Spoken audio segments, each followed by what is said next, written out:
Your child is your honor. Inafika wakati vijana ambao mko hapa nisikilize kwa umakini.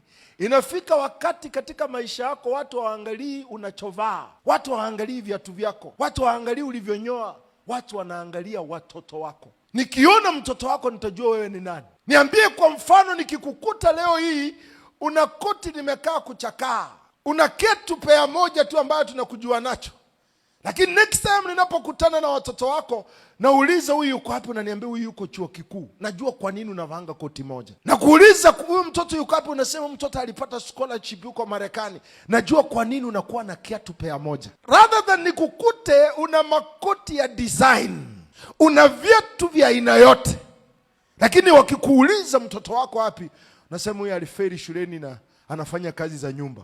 Huna heshima. So mtoto wako ndio heshima yako. That's why unaegeza ndani ya huyu mtoto ili asikuaibishe. Amefeli chuo, peleka polytechnic. Amefeli vyote, tafuta, peleka shule ya teolojia, pengine uchungaji humo ndani. Tafuta njia zote. Amefeli kila kitu, mpeleke kwenye upishi. Mtafute mpaka huyu mtoto asikuaibishe. Zawadi ya kumpa mtoto sio kumpa ajira.